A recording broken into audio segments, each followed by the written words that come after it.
Hey guys, and welcome to Collider Movie Talk for movie fans. I'm your host, Ashley Mova, and this is The Daily Show. We give you all the latest news from the world of movies, plus some insight into what it all means.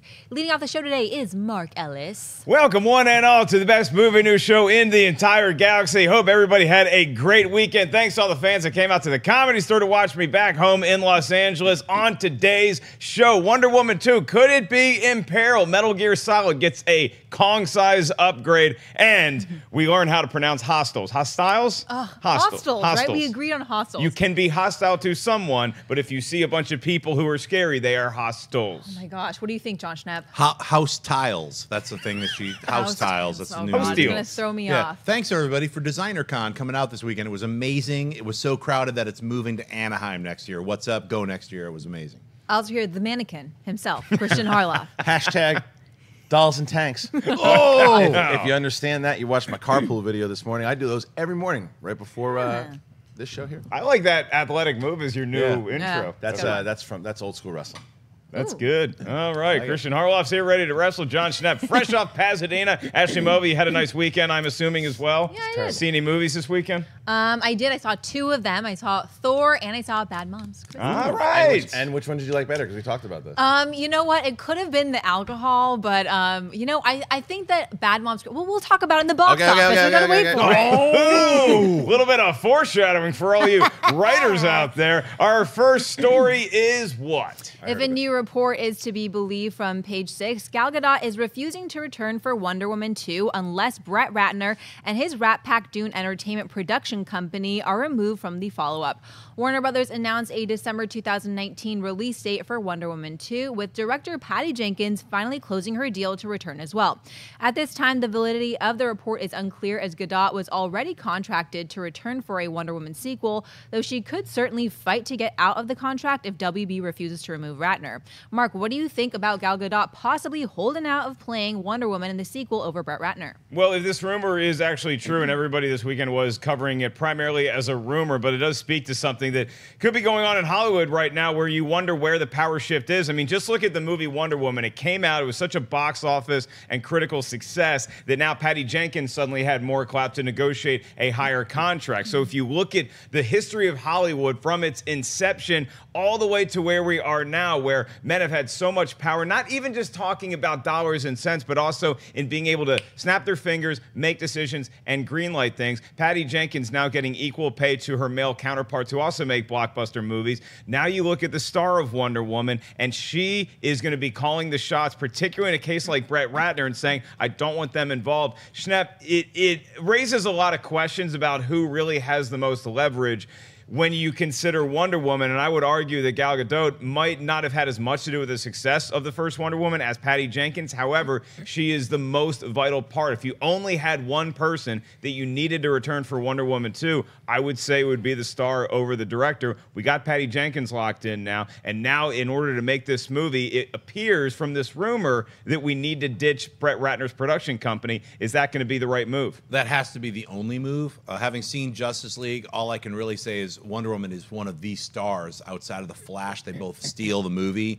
Gal Gadot has proven herself as an incredible actress, not only in Wonder Woman as a standout. She was kind of the shining spot of BVS, and then she just took it with Wonder Woman. I mean, literally anybody who had issues about her acting, you know, just watch Wonder Woman and then, you know, eat your own foot. You know, that's one of those situations where, sorry, see you later, Brett Ratner. You know, it's like, you got enough money. Make Tower Heist 4 or whatever, you know. Well, I don't think he's going to be making a lot of movies coming up soon, and it doesn't, like, the way that whole situation came out, Kristian, it's that Warner Brothers pretty quickly severed ties with Brett Ratner. I know that he rushed his statement to get out that he's going to take some time and work on his whatever crap they usually say, and Warner Brothers was very quickly like, no, we don't want him. He's not even going to have a parking space on the lot anymore. So are they going to be able to cut ties with his production company, because they have multiple contracts in place? This isn't necessarily Brett Ratner being on set, but it is his company. So can you legally maneuver your way around him producing future movies? It's a very tricky situation because it's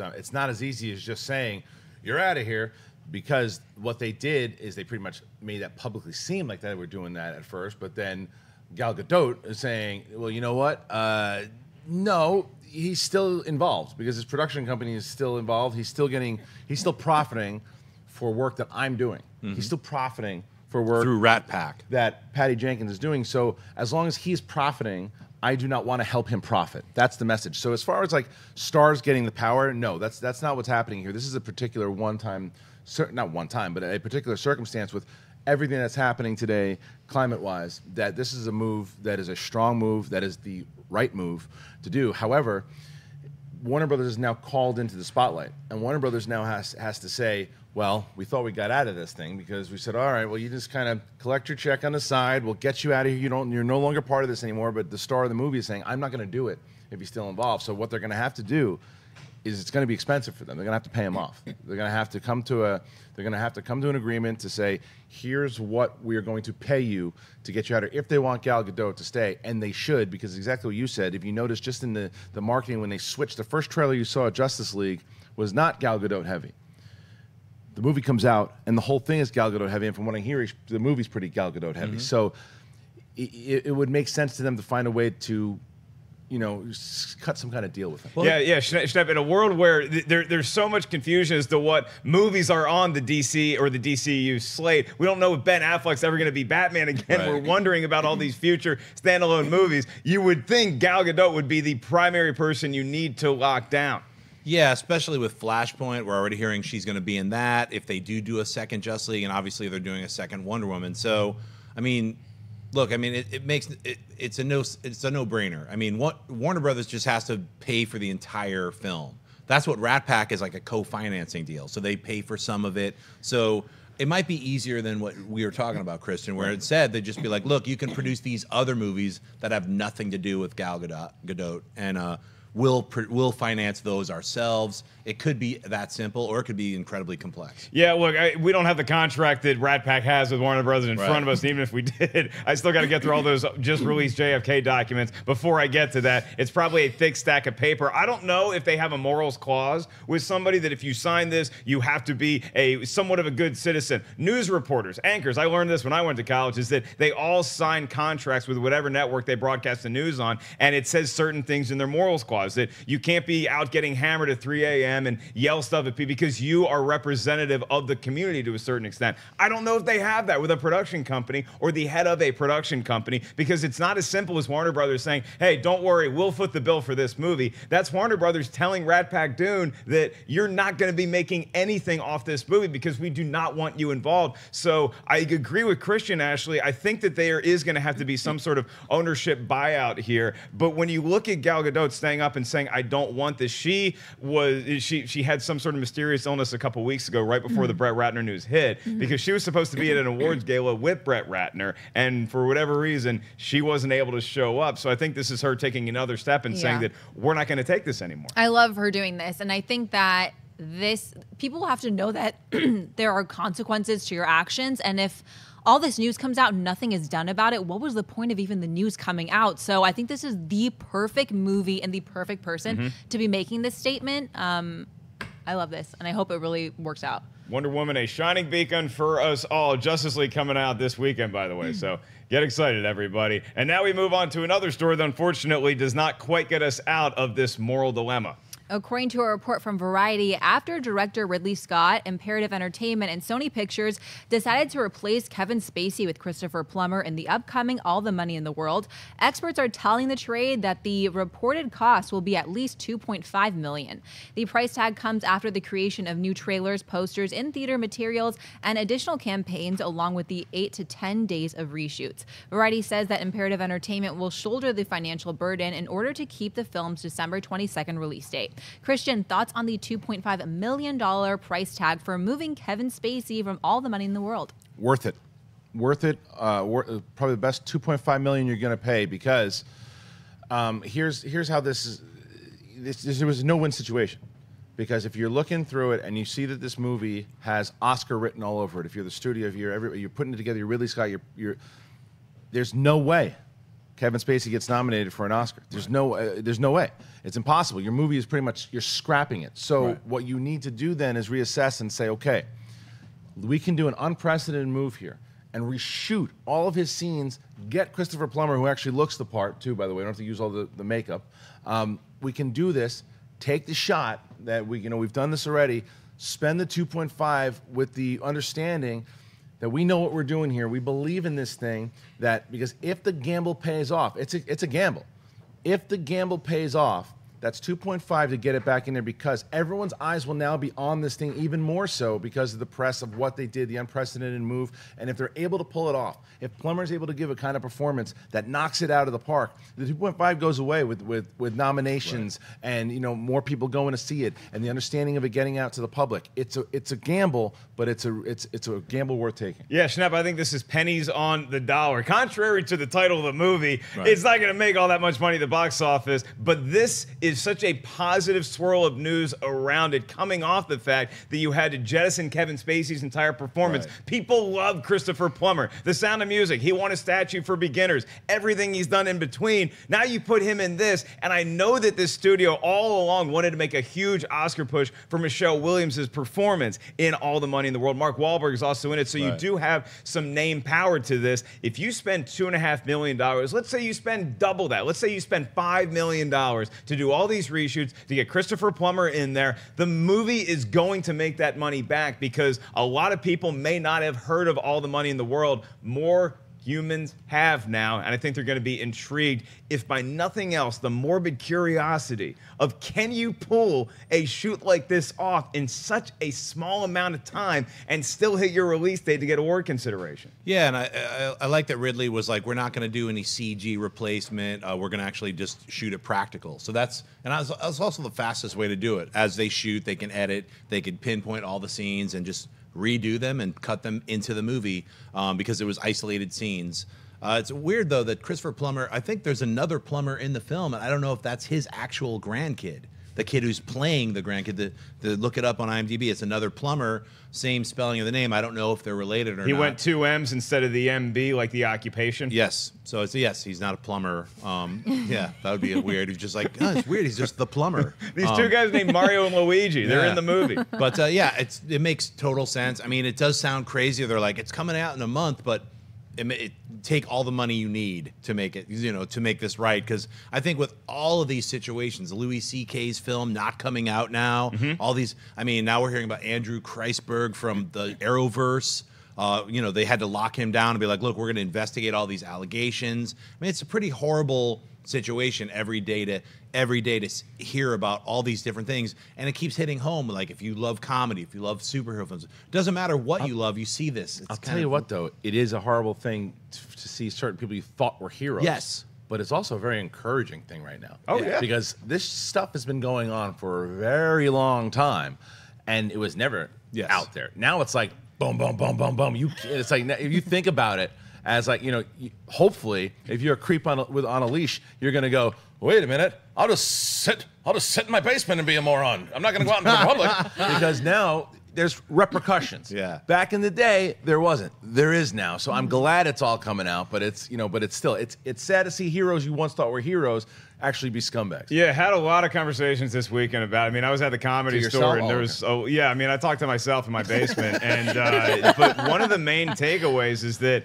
there's some times where it's very easy to separate art from the artist or the people who made it. And in the case of some people, like Brett Ratner makes, I'm not going to miss Brett Ratner's movies. Right. I'm not like, oh, I can't enjoy any of the crap that guy put out for the last 20 years. How am I going to get over not watching Rush Hour 3 in the same light? But then there's other times when it does become tougher. I think, Ashley, if you are involved in the production of All the Money in the World, at least you can say, hey, with Louis C.K.'s movie, you can't replace that guy in that movie. He's in virtually every shot. But here, we gave Kevin Spacey such a small role that might have been meaningful, but we can still wedge somebody else in there. For you as a moviegoer, does this kind of put the film on your radar in a way that it had not been previously? Yeah, and I honestly think that this is priceless, and this is making me actually want to see the movie, where I didn't care before, but like now I'm curious to see, and I want to support this movie for taking that step. And is it crazy for me to think that $2.5 million isn't that much money compared to their budget? But it is when it comes to, like, for a movie like Thor, no. But a movie like this, yeah, because it doesn't have one of those big, huge budgets. It's probably a smaller budget. But you're absolutely right.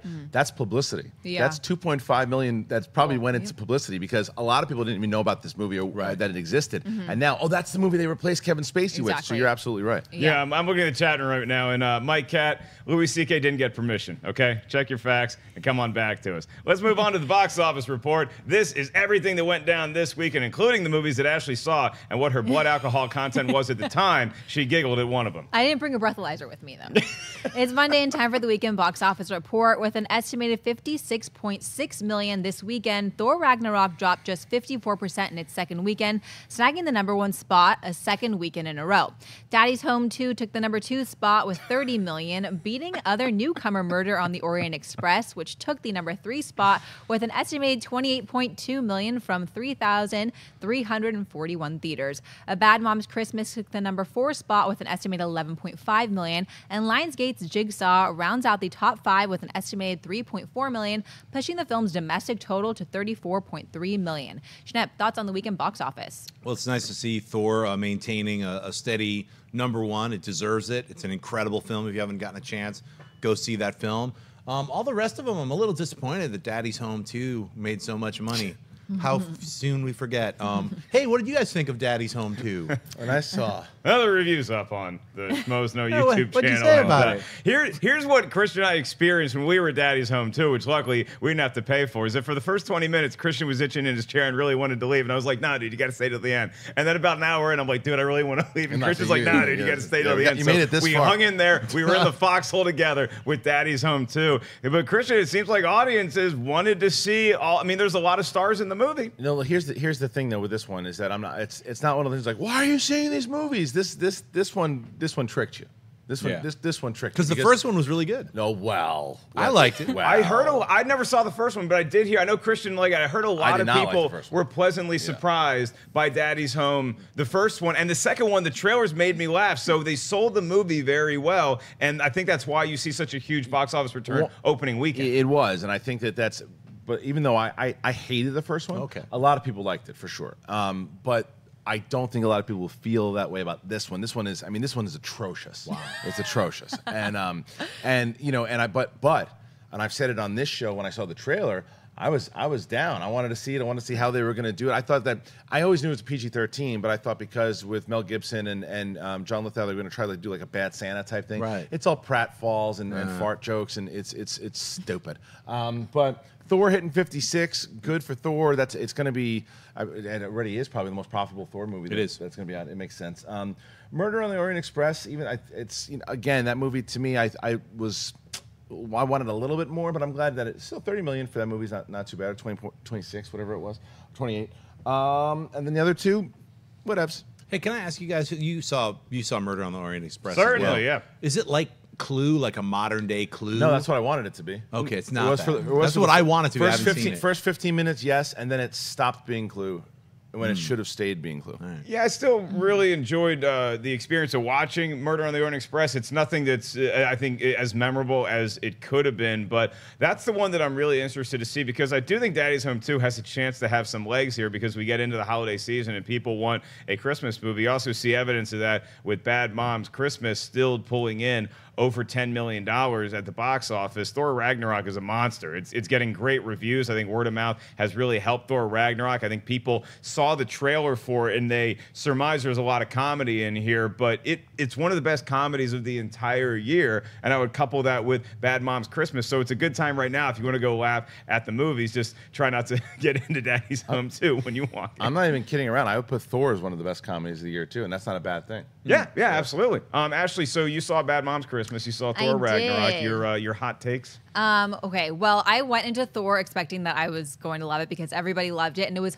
hilarious. It was so funny, but what surprised me was Bad Moms. I thought it was kind of going to be a letdown because of the reviews not being as great as the first one.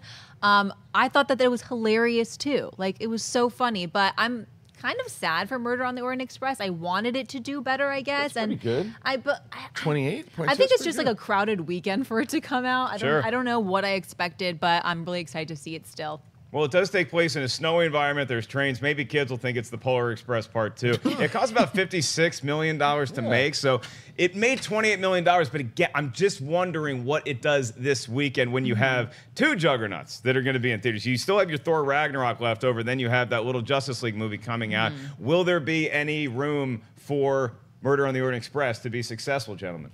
I think yes, because I think that they're different audiences. I think that, so you got Justice League, which, again, the Murder on the Orient Express is for, and it's not to say that younger people wouldn't enjoy it. It's for Angela Lansbury's. But no, but it's Agatha Christie movie. It's a movie for your parents to go check out. It's a movie for people in their 30s to 90s 60s. And above, I'd say. Yeah, why do you say that though? Because I love a good mystery and a good crime. I started it with it's certainly for everybody. But what I'm saying is you can enjoy it, other people can enjoy it, but it's not geared towards you. It is geared towards the people who are reading the same way that Justice League is geared towards comic book movie fans and blockbuster movie fans.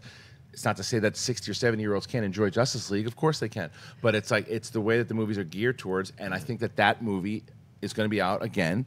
What do you want to see this weekend? You want to see the Justice League? There's a bunch of stars in Murder on the Orient Express. It's got a lot of people and a lot of stars. But Mortis, I was thinking maybe Michael Keaton not in that one. I'm going to see the John Lithgow's in that Daddy's Back movie. I like that. Daddy's Someone Back. just died in my train car, so I'm going to see if I can investigate that. I'll see you later. I don't like that Mel Gibson. We're going to move on to buy or sell. This is a part of the show. Ashley's going to give us the premise. We will say whether we buy it or sell it, and she will charge up to $2.5 million per topic. What do we got? Entertainment Studios Motion Pictures has released the first trailer for Hostels. The new film from Black Mass director Scott Cooper takes place in 1882 and follows an army captain, Christian Bale, who is forced to escort a dying Cheyenne war chief, Wes Studi, and his family back home to their tribal lands across hostile territory.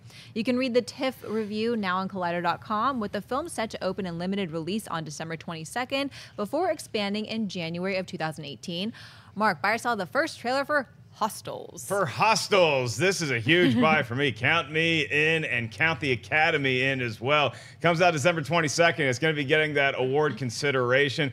Christian Bale, Rosamund Pike, Ben Foster, Wes Studi, who was so great in The Last of the Mohicans, is a badass there. We get to see him back on screen. I think this movie looks fantastic. It looks like a very emotional journey for all of the characters coming at this particular tale from very different angles. How's that all going to play out? I like that this trailer gave us kind of the starting lineup of how everybody's feeling about this situation that Christian Bale's character has been tossed into, but we don't know how it's going to play out. I hope that we don't see any promotional material that's going to give away what the twists and turns of this plot is. I think there is going to be a lot of reconciliation. I think there's going to be a lot of meeting of the minds and journeys of very personal nature here. So this is one of the ones that's going to be on my list as far as Academy Award consideration, although they don't let me vote. Jon Schnepp. Yeah, Darkness. This is a dark, grim trailer. It took me a minute to even get into watching it but I love slow brooding Westerns. I mean, if you were alive back then, you would be like that. It's like,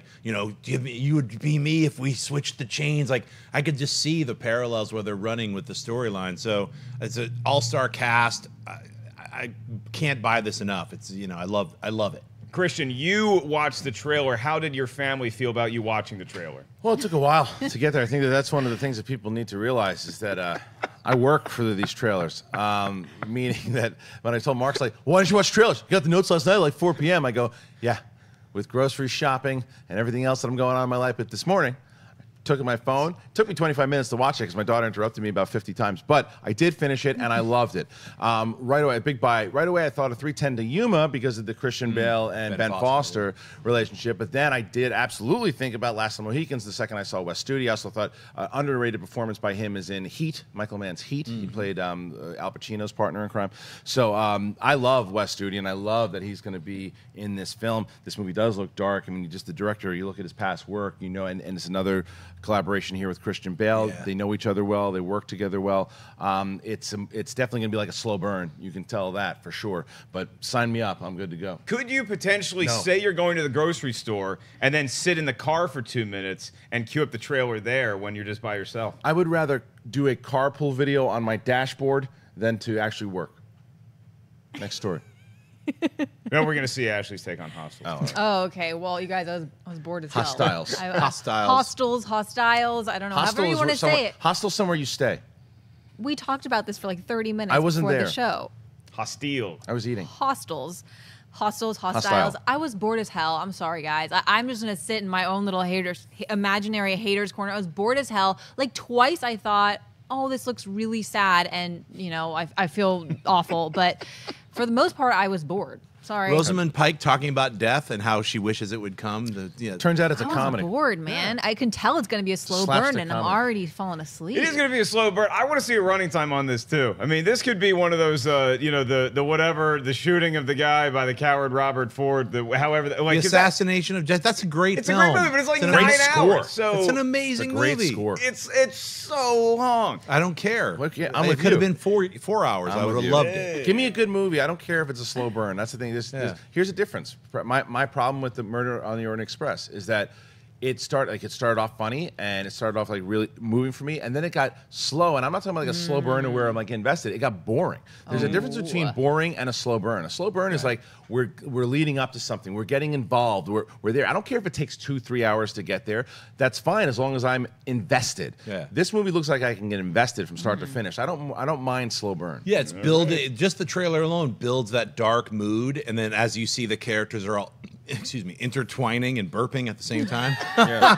Too much coffee. I was going to ignore it. That's but right. all right. That's in the movie. These are the guys that like a long movie. Yeah. What did I tell you about getting into bagels in the coffee before I got a little bit of acid reflux. That's all right. That's all right. To thank both my grandparents for joining us here on the show.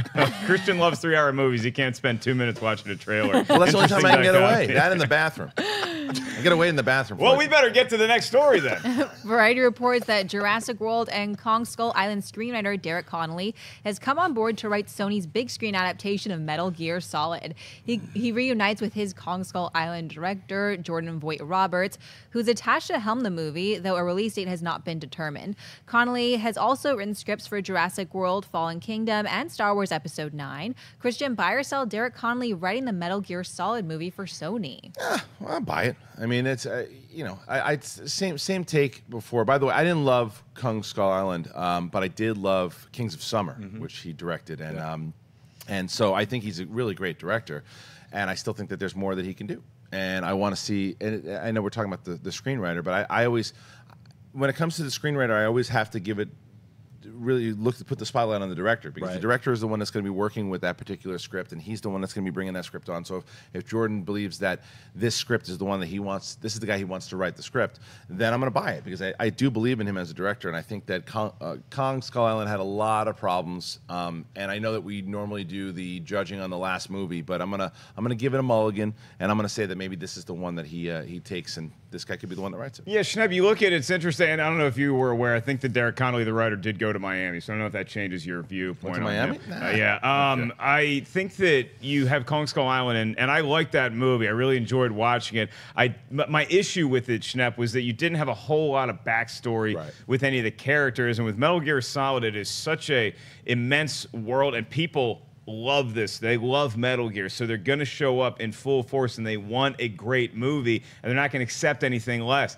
Connolly also worked on Jurassic World, Safety Not Guaranteed. He was one of the guys who was rumored to be working or doing a treatment of Episode 9. I don't think that's still happening, but I know that he was working on Jurassic World Fallen Kingdom too. So he's got some big blockbuster experience writing these things. If we can get a little more meat on the bone when it comes to meeting these Metal Gear Solid characters as opposed to just a giant action piece, I think that's going to attract new viewers as well as the hardcore Metal Gear fans. I think case in point is that Jordan Vogt-Roberts loves Metal Gear Solid, and he's a big fan. He's played the game. Is so Tom Hardy still doing it? Because he was attached for a long time. I don't know. I mean, he was attached to Splinter Cell. He's been attached to a lot of these different games. But that he's working with the same writer. I feel like I liked Kong Skull Island, and yes, the humans got the short shrift. Captain Marvel, Loki, and Nick Fury, their storylines and that were just barely there. I mean, look, I'm a photographer because I'm developing some film, and then let's move on. I mean, I don't really feel like there was a lot of character development in Kong Skull Island,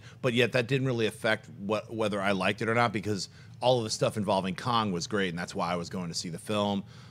This is a little different, though. So I think because of Jordan's love of the video game, I think that's going to translate into getting the characters right. I mean, the only thing he's going up against is what every person does when they're directing one of these. It's a video game movie, and that just hasn't. It's got the curse right now. It's got the plague. It doesn't by any means mean that it can't work. It certainly can. If they do the right script and the right director and the right amount of passion, it absolutely can work. And I root for these movies to work. I thought Assassin's Creed was going to be the one. Boy, was I wrong about that one. They have not hit it yet. It will happen.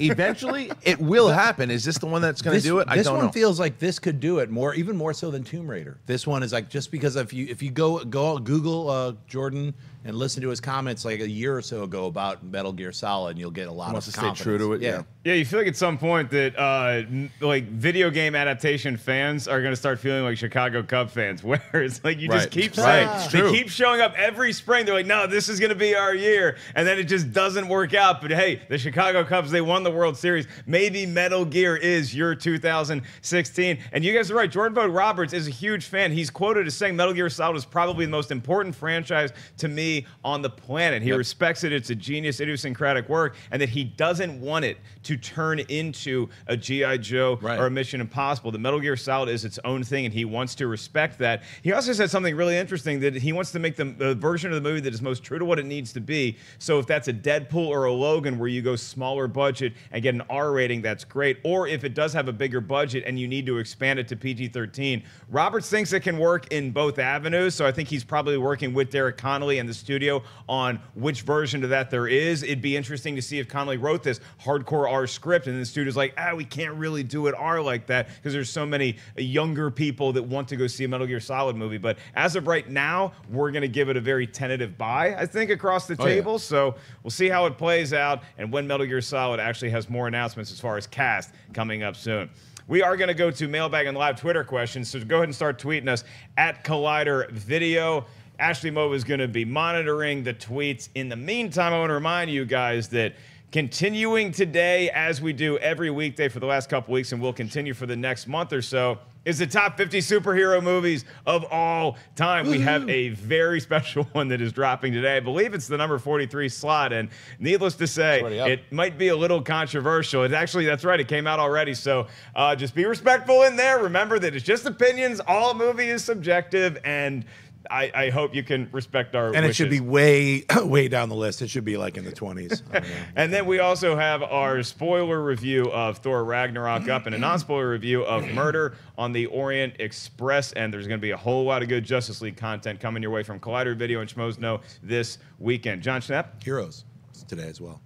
I was getting, I was, you know, I would never forget. He was excited. No, I was building up to it. These were just the opening acts. I to thought the you were main course. I thought you were about to skip it, man. No, you check out Heroes today and on Wednesday, new tasty nuggets. And if that was the main course, let's have some dessert in the form of a schmodown. Well, you got 3 today. A little later on today, the finals preview special is going to be coming out, and that's just previewing the 2 finals that come out from the Ultimate Schmodown. The team finals finally happening between Team Action, Ben and Drew going up against Above the Line, Sam Levine and Drew McWeeny. The winner gets a shot at the Patriots at the Schmodown Spectacular. And then on Friday, you have the singles finals. Once again, Sam Levine winning his side of the bracket against JTE winning his side of the bracket. Winner gets a shot at me for the title at the Schmodown Spectacular. That all goes down this week. All right. Well, if they're done selling their product, Ash, I guess you can remind everybody that I'm going to be at the Comedy Store this weekend. And then we can move on to mailbag. You guys can email us anytime, ColliderVideo@gmail.com. We got one in there today, and it's about a movie that you laughed at. Yes, sir. And it's from Jonathan Seligson. And they write, "Hey, Collider crew, I went to see Thor Ragnarok last weekend and have to say it was one of my favorite Marvel movies to date. Thor Ragnarok definitely carried Taika Waititi's comedic stamp. However, I could see Phil Lord and Chris Miller directing a Thor film with a very similar sense of humor. Do you think that Lucasfilm's experience with Lord and Miller will dissuade them from considering Waititi? Could he be a good director for a Star Wars movie or no because of Lord and Miller? Thanks for taking my question. Cheers." It's a great question because it's you're wondering if Lucasfilm is considering the background of a director, not necessarily where they're from, but the kind of sensibilities that they have when making movies, and that if too much comedy is a bad thing. I will say that, I mean, the director that we just got more news about last week making more Star Wars movies is someone known to be a very serious director with Rian Johnson, with movies like Looper and Brick and some Breaking Bad episodes thrown in there. But Kristian, I don't think that Lord and Miller should be the harbingers of all doom for any director that comes from a comedic background who wants to do a Star Wars movie. First of all, you got to look at the Russo brothers before you make that, because Right. the Russo brothers were comedy directors in television, and look what they've done with Civil War and other things. And you also can't take away from Lord and Miller, because here's the difference. It's not a matter of Lord and Miller doing a Star Wars movie. It's that from all accounts, they were not the right directors to do a Han Solo movie. There are lots of properties inside the Star Wars universe that might call for comedy. Han Solo, and I actually talked about this today on Carpool. But if you Today on what? Carpool. The Tom Arnold movie? No, it's with Kristian Harloff on my Facebook group. But what I talked about was the fact that this was just too much for the fact that you have one of the most beloved characters in Star Wars history, one of the most beloved actors in Star Wars history in Harrison Ford. Right away, you have this kid who's coming in to replace him.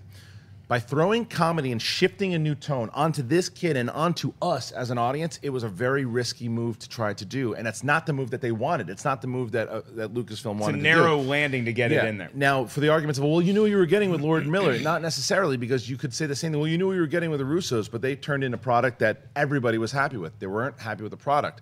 Now, as far as Taika goes, if they all come to agreement, well, this is the tone I want to go with. This is the movie I want to do in this standalone movie where this character is comedic. Because what Taika did very well in Thor was that there were scenes that weren't supposed to be funny that weren't funny. There were scenes in Thor Ragnarok that were sci-fi fantasy and felt like it. There were scenes in that movie that felt like Lord of the Rings. It was when he infused it all together of the perfect product. So I absolutely think he would be good for a Star Wars movie, but it's got to be the right movie. It can't be a movie like Han Solo. And your Rian Johnson example is you bring Rian Johnson on and do something like, if you want to introduce the Old Republic, you want to introduce something serious in those tones.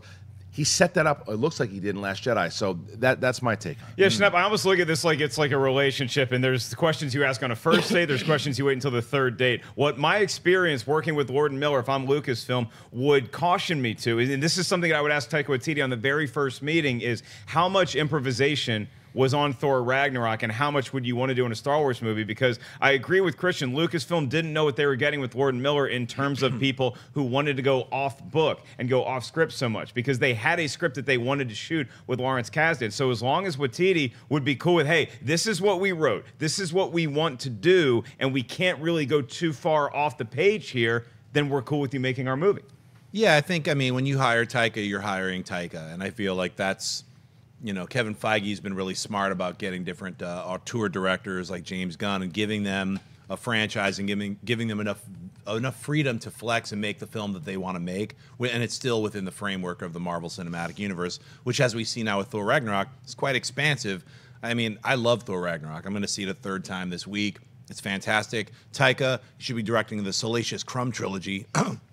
I'll send you a very secret plot outline. Anyway, I think I just think that My Job of the Hut gangster movie Yeah. you could have a post-credit scene with Salacious Crumb getting his own kind of gig in there. Although in My Job of the Hut crime movie, I think Salacious Crumb might be like a Joe Pesci, where he does end up getting whacked. Well, yeah, you go from Martin Scorsese directing or Guillermo del Toro directing A Job of the Hut to Taika Waititi. Those films are all going to be tonally different. Right. So. Well, but remember, though, also, is that Taika is also not a stranger to drama as well. I mean, The Hunt for the Wilder People absolutely had humor in it. There's no doubt about it. But there was drama as well. He's good at that. He mixes it up. He mixes it up, and I think that right now, Lord and Miller haven't shown mix yet. Doesn't mean that I love those guys, and I would be up for them doing a comedy depending on how it was.